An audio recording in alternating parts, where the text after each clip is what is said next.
¿Qué tal, jóvenes? Su profesor Isaac Alfaro con la materia de procesamiento mecánico. El día de hoy vamos a ver cepillado de la madera. Se cree que el cepillado de la madera es un proceso pues de gran importancia, solamente superado por lo que vendría siendo el aserrío. Sabemos que la madera, cuando está en rollo, es aserrada a un alto contenido de humedad. Producto de este proceso es que nos quedan marcas en la superficie de a veces hasta 2 milímetros de profundidad. La madera, después de ser aserrada, idealmente es secada, y ya teniendo esta un menor contenido de humedad, pues seguramente se elaborarán diferentes productos con ella, desde muebles, construcciones, recubrimientos como son duelas o lambrines, hasta la elaboración de un sinfín de otros productos. En la mayoría de los casos se va a requerir una mejor calidad de superficie y espesores homogéneos en las piezas de madera cerrada.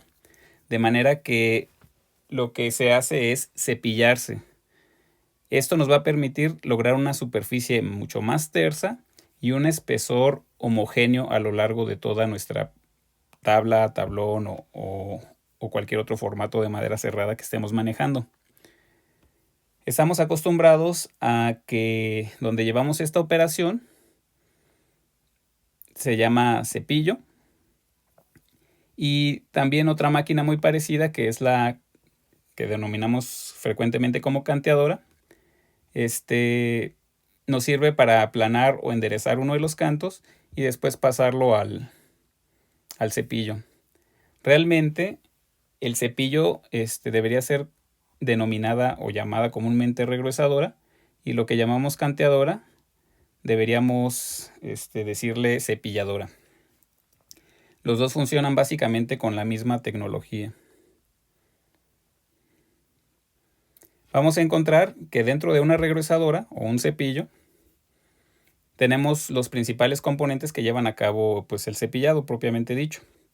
Vamos a empezar con un rodillo alimentador, que no es más que un cilindro que suele venir estriado o con algún tipo de recubrimiento, como puede ser una goma, para aumentar el coeficiente de fricción y poder alimentar o introducir la pieza que estemos cepillando contra lo que vendría siendo el cabezal portacuchillas, que de nuevo es un cilindro, pero en este caso vamos a tener ranuras o hendiduras que van a todo lo largo del cepillo sobre las caras y que nos permiten insertar cuchillas que van a hacer el trabajo de arrancamiento de viruta.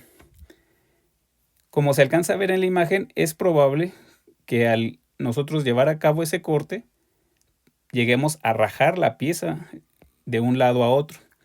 De ahí la importancia de que exista un rompedor de astillas que ejerce una presión hacia abajo, que hace que no se corra esa pieza de madera, no se alargue la grieta y se interrumpa en ese punto.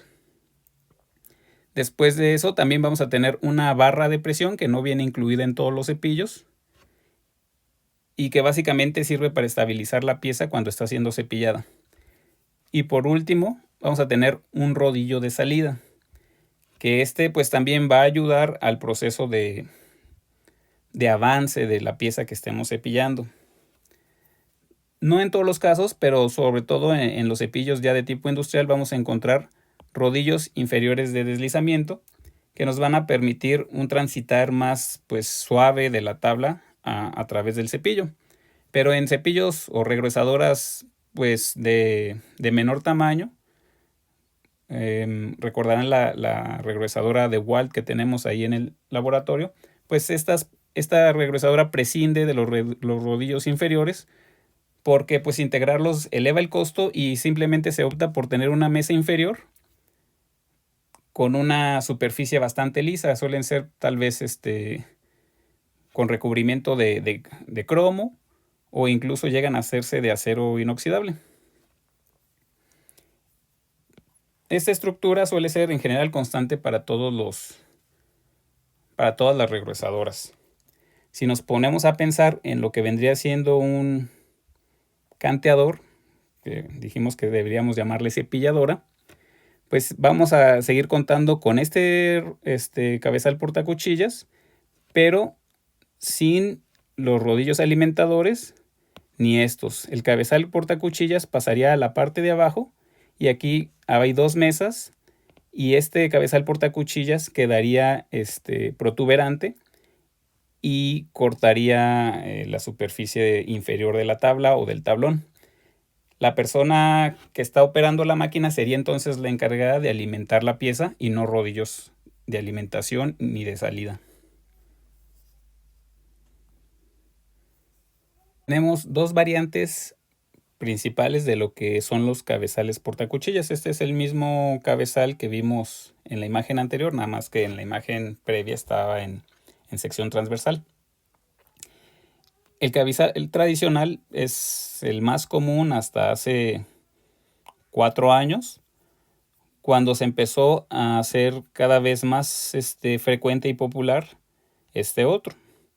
El cabezal tradicional, pues básicamente, como les dije, es un cilindro que tiene ranuras a todo lo largo del mismo. Pueden ser 2, 3, 4, incluso 5 ranuras para alojar cuchillas homogéneamente distribuidas en la cara del rodillo.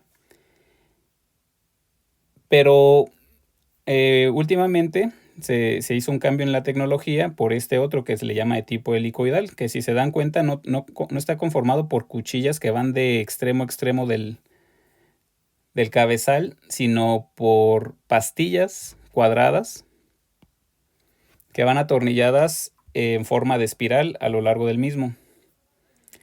En el caso de las cuchillas tradicionales o del cabezal con cuchillas tradicionales, pues tenemos que realmente son menos costosos y son muy comunes en la mayoría de las máquinas que se crearon desde hace algunos 5 años para atrás. La gente está muy acostumbrada a utilizarlos. Estas cuchillas suelen ser desmontables y reafilables. Se pueden afilar hasta 3, 4 veces. Y de nuevo se tienen que insertar y dejar perfectamente niveladas para que el corte sea adecuado y tener una mejor calidad de superficie.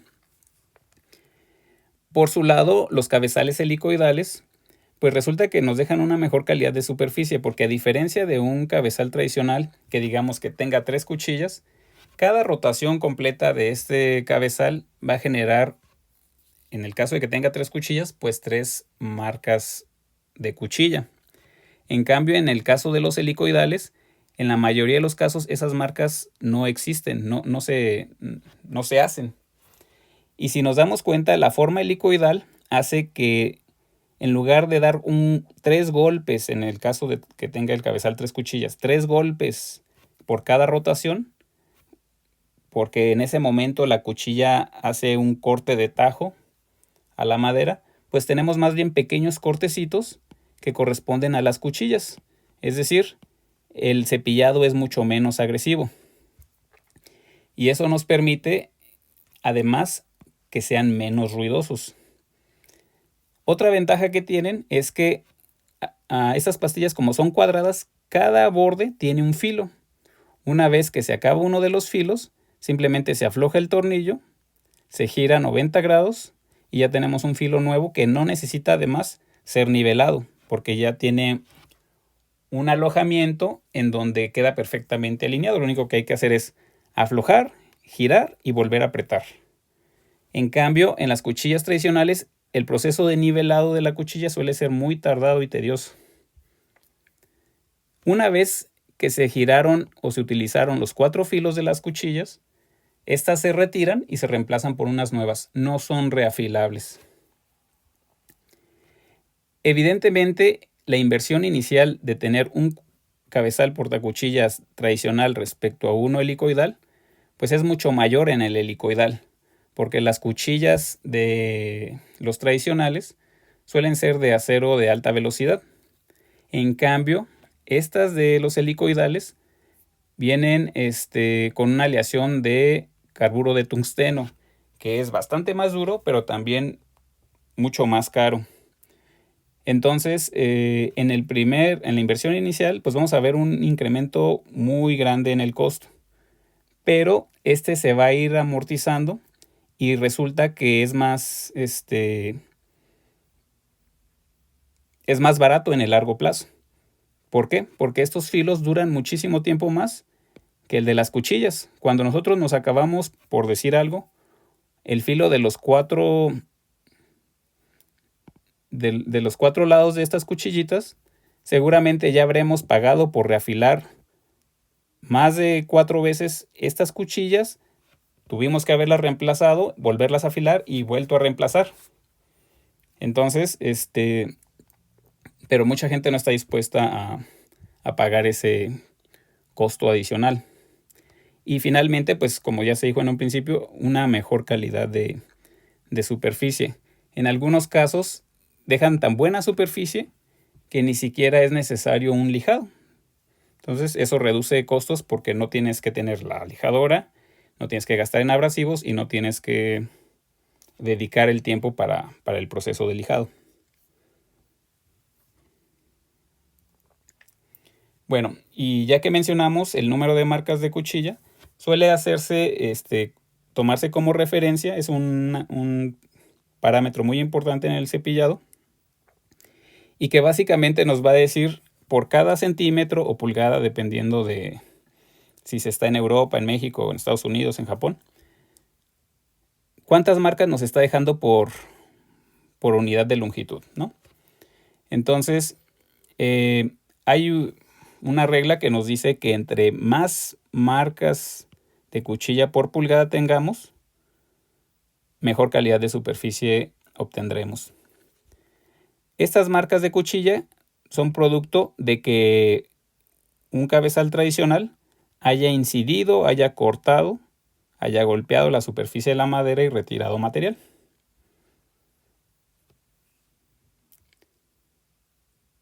Nosotros podemos ajustar el número de marcas por cuchilla en función de ajustar otra cosa, como podría ser la velocidad de avance o de alimentación y el número de revoluciones a las que gira el cabezal portacuchillas. Como ya les dije, si tenemos una velocidad de alimentación inferior, es decir, que el transitar de la tabla a través del cepillo sea más lento, eso nos va a permitir al cabezal hacer más cuchillas en una longitud menor. Por su parte, si nosotros cambiamos la velocidad a la que está girando ese cabezal, podremos lograr que se hagan más o menos marcas de cuchilla. Y esto se puede ajustar moviendo un poco pues, la estructura de los elementos de transmisión de movimiento de la máquina, con el propósito de lograr pues más o menos 0.8 marcas de cuchilla por milímetro o 8 marcas de cuchilla por centímetro. La velocidad de alimentación suele moverse en un rango que va desde los 6 o 7 metros por minuto hasta los 12 o 13 metros por minuto. Ustedes recordarán el cepillo precisamente de cabezal helicoidal que tenemos en el laboratorio, que tiene dos velocidades, una baja que es de 6 metros por minuto y una alta que es de 12 metros por minuto. Bueno, si nosotros queremos ajustar la velocidad de alimentación, por ejemplo, en nuestro cepillo, pues tendríamos que hacerlo en esta parte del cepillo y se logra cambiando el diámetro de los engranes del rodillo alimentador. Podemos abrir la máquina, utilizar un extractor de poleas, retirar los engranes y cambiar la relación de dientes de los engranes. Aunque generalmente las máquinas de patente y recientes, pues ya nos dan la posibilidad de al menos 2 velocidades de alimentación e incluso hay cepillos todavía más avanzados que permiten ajustar muchas velocidades dentro de un intervalo de velocidades. Por ejemplo, dice la menor velocidad que puedes tener en este cepillo son 6 metros por minuto y la máxima 12 metros por minuto y la velocidad que quieras intermedia entre estos dos valores. Y eso pues suele ser muy, muy conveniente, sobre todo si llegas a cepillar maderas de diferentes especies. Por el otro lado, podemos cambiar, como dijimos, gracias a la modificación de la velocidad del giro del cabezal. Es decir, a cuántas revoluciones por minuto nos está rotando ese cabezal. Pues eso se logra básicamente cambiando el diámetro de las poleas que están llevándole el movimiento a ese cabezal. Pero pues volvemos a la misma situación. Es más común que un cepillo ya venga integrado una velocidad de alimentación variable a que el cabezal portacuchillas cambie su velocidad de giro. Pero nos vamos a encontrar en muchos talleres, sobre todo en Michoacán, que tienen cepillos pues que le llamamos hechizos, que son no precisamente de patente, sino son fabricados en talleres locales. Y ahí sí pues podríamos nosotros, viendo que el cepillado no tiene las condiciones o velocidades óptimas, parámetros óptimos de funcionamiento, hacer estas modificaciones de las que les estoy hablando. Nosotros podemos predecir el número de marcas de cuchilla por centímetro o por pulgada, como lo quieran medir, a través de la formulita que aparece aquí, que nos dice que el número de marcas de cuchilla, en este caso por centímetro, es directamente proporcional a la velocidad del cabezal portacuchillas y al número de cuchillas en el cabezal, y es inversamente proporcional a la velocidad de alimentación. Esta velocidad de alimentación debe estar en metros por minuto y pues, se tiene que multiplicar por 100, solamente pues, para ajustar ahí las unidades, ¿no? Nosotros también podríamos hacer la medición directa de las marcas el número de marcas de cuchilla por pulgada, como se puede ver aquí.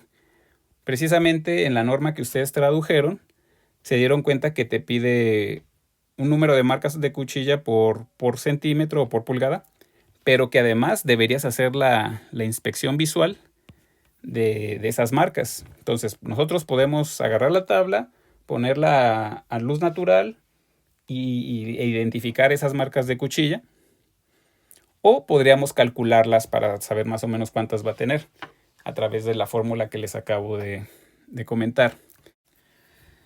Tenemos aquí un ejemplo del caso anterior. Dice, la regresadora de la facultad tiene un cabezal portacuchillas que gira a 1600 revoluciones por minuto. Si la velocidad de alimentación es de 6 metros por minuto, ¿cuántas marcas de cuchilla por centímetro se esperan de la madera cepillada? Bueno, ¿qué datos tenemos? La velocidad del cabezal. Tenemos número de cuchillas. Tenemos velocidad de alimentación. Tenemos número de marcas de cuchilla.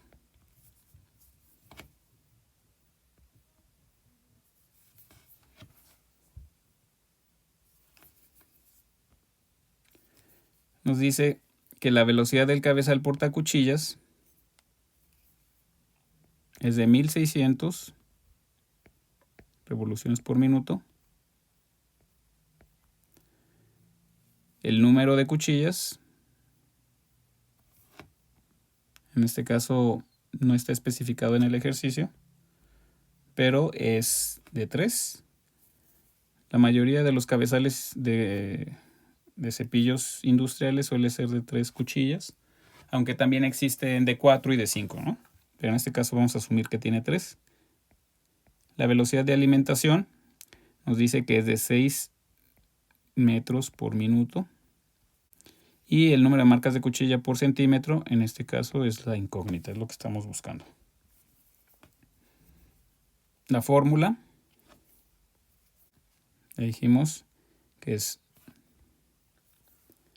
número de marcas de cuchilla es igual a la velocidad del cabezal por número de cuchillas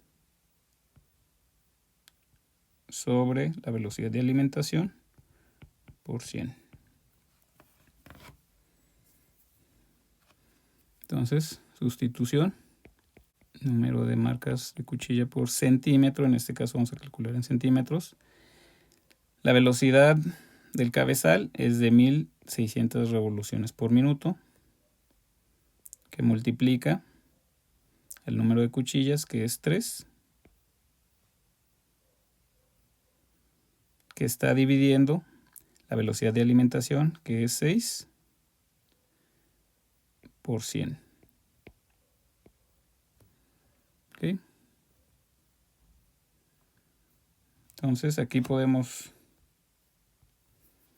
eliminar, como se está multiplicando el numerador y el denominador, este 0 con este con este, ¿sí? Y nos queda igual a 16 por 3 entre 6 es un medio. Es decir, el número de marcas de cuchillas, perdón, por centímetro es igual 16 por un medio, pues nos da 8. Que es justamente el número de marcas que, por ejemplo, les recomienda la norma configurar para hacer pruebas de maquinado en madera de cualquier especie. Ya ustedes de tarea quiero que hagan lo siguiente. El inciso B dice: si la velocidad de giro del cabezal portacuchillas fuera no de 1600 sino de 1950 revoluciones y se quisiera mantener constante el número de marcas de cuchilla, que en este caso sería 8 marcas por centímetro, ¿a qué velocidad de alimentación debería ajustarse la máquina? ¿Sí? Entonces ahí hagan un pequeño despeje y encuentren ese número, por favor. Otro de los datos importantes o parámetros importantes en el cepillado, pues viene en el ángulo de corte del cepillado. Aquí tenemos un pequeño diagramita que, así como pasó en el caso de corte de madera con sierras, que se definieron algunos ángulos, pues acá pasa algo muy parecido, ¿no? En un corte transversal del cabezal portacuchillas podemos apreciar que este cabezal, por propósitos didácticos, solamente tiene 2 cuchillas. Y fíjense cómo de punta a punta de las cuchillas vamos a trazar una línea, ¿no? Y nos damos cuenta que esta punta es diametralmente opuesta con esta otra. Tenemos que A es precisamente el ángulo de corte, C es el bisel de salida, pero fíjense cómo la medición de ese ángulo, para empezar, A. El ángulo de corte se define a partir de esta línea que acabamos de mencionar, que se traza de punta a punta de las cuchillas, que es básicamente una línea diametral, que va de punta a punta y que entonces va a abrirse hasta la parte inferior de la cuchilla, ¿sí? Ese nos va a dar nuestro ángulo de corte. Y después tenemos que el bisel de salida es este de aquí.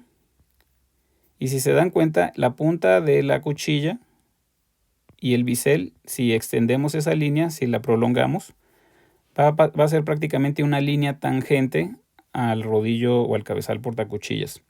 Entonces, esa apertura de la parte superior de la cuchilla a esa línea que acabamos de mencionar nos forma el bisel de salida.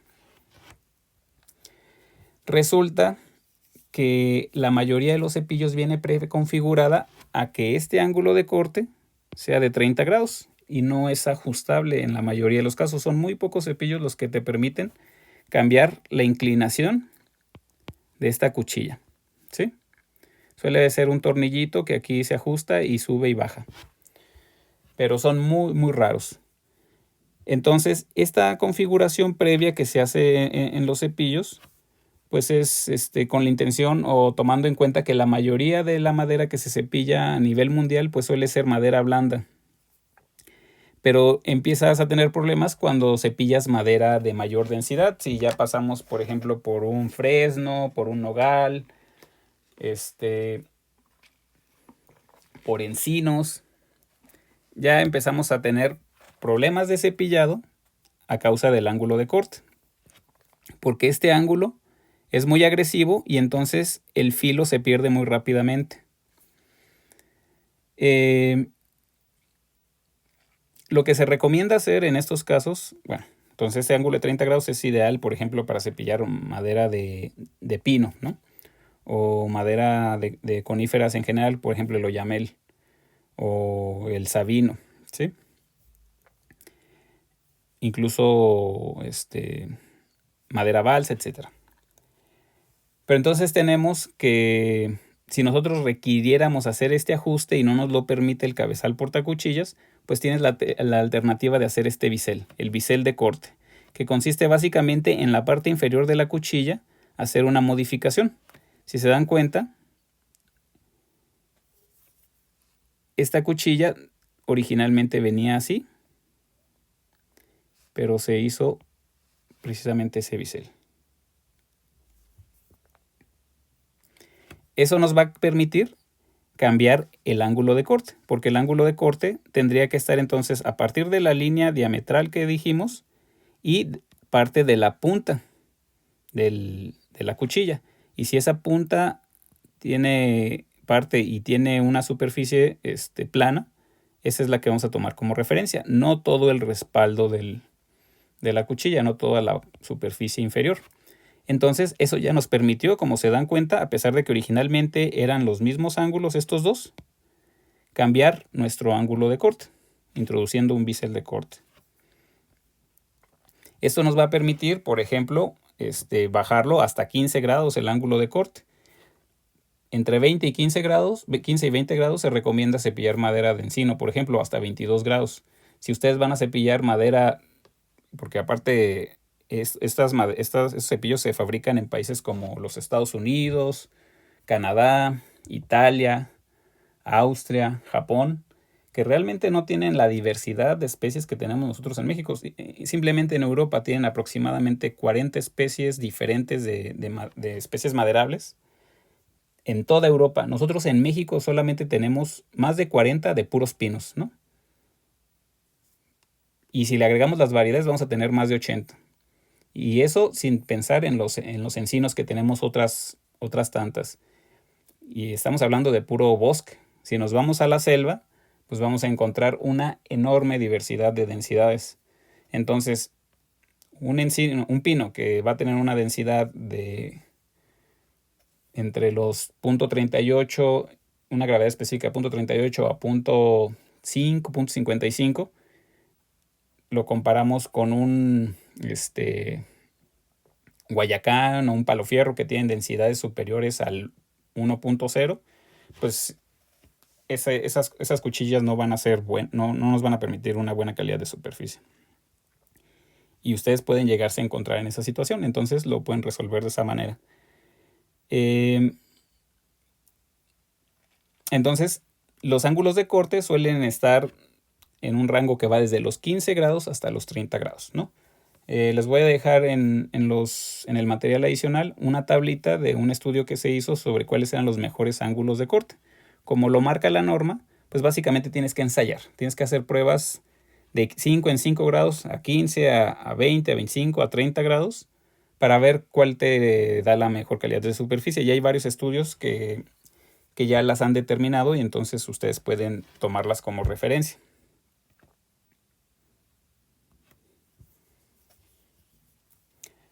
Por otro lado, tenemos cuáles son los principales factores que afectan la calidad del cepillado.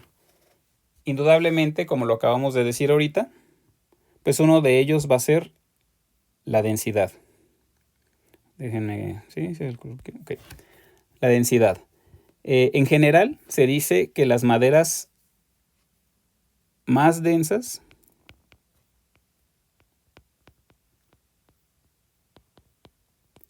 nos van a dar mejor calidad de cepillado.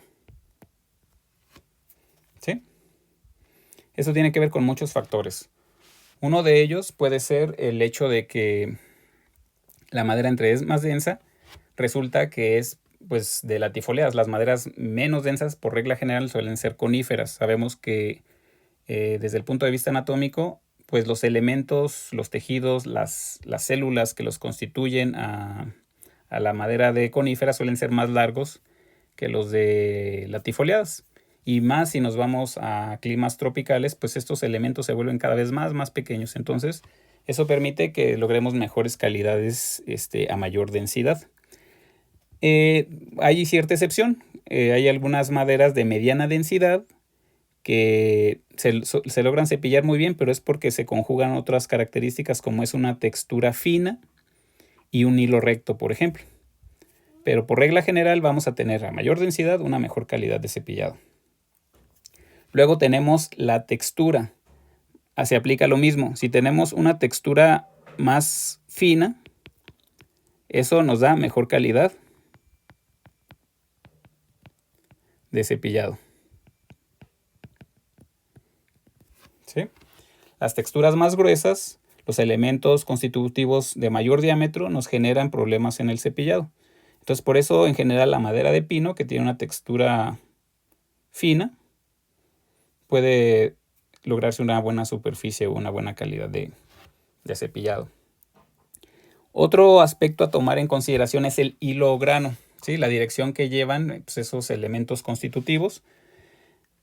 Se sabe que entre más recto sea el hilo, más derechito, entre menos se desvíe, nos va a dar una mejor calidad de superficie. Es decir, a hilo más recto,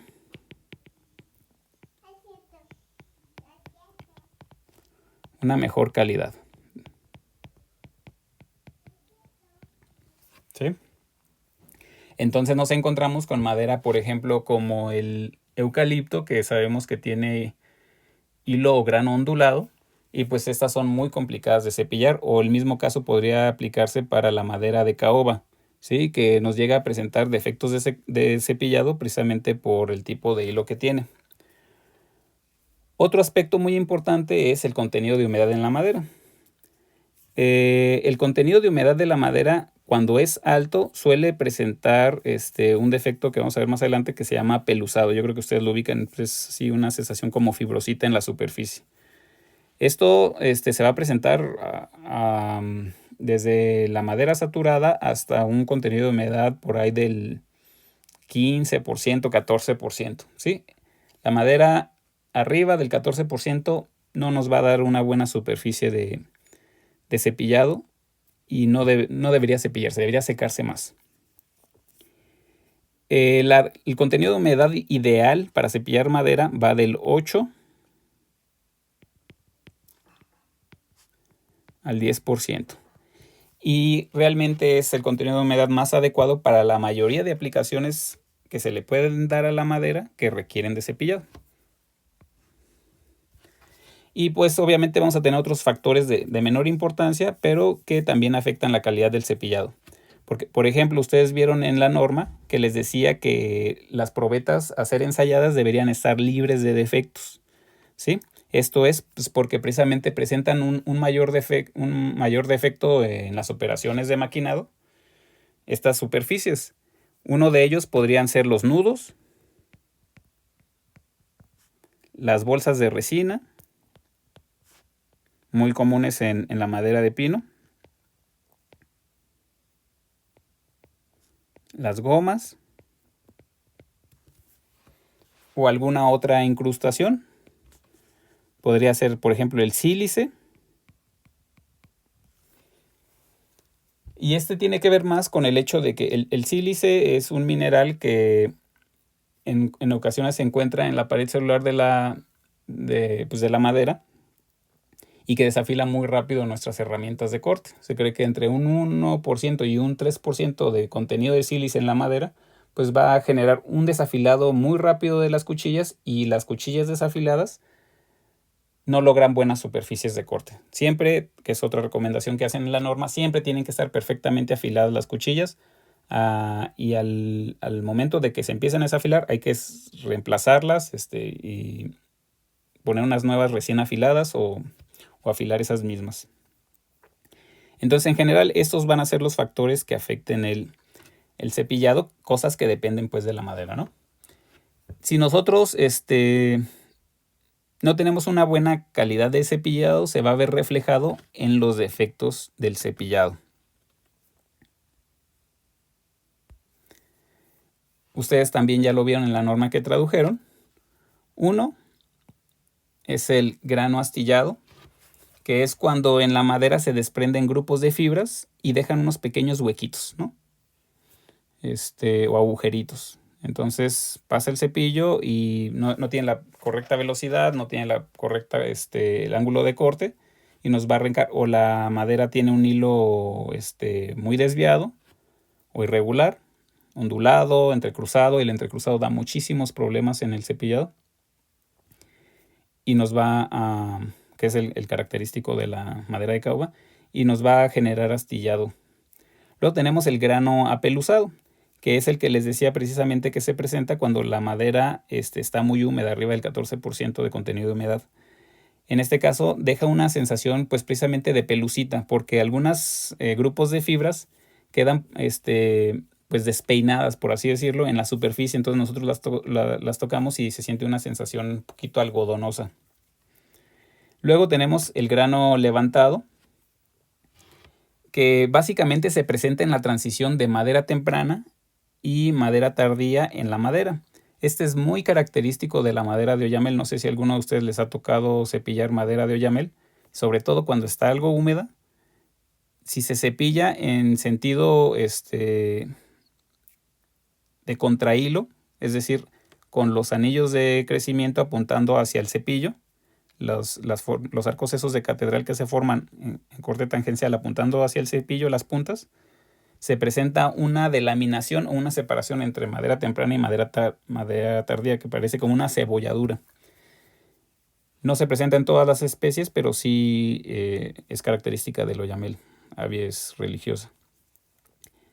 Y finalmente las marcas de astilla, que tienen más que ver con un mal funcionamiento del sistema de extracción o la ausencia de un sistema de extracción de residuos de la máquina de aspiración. Como ustedes recuerdan que en el laboratorio utilizamos un sistema de extracción para pues, la mayoría de las máquinas, de forma que estas funcionen más eficientemente. Nos ayudan a evitar que se acumule y se atasquen las máquinas de los residuos que se van generando.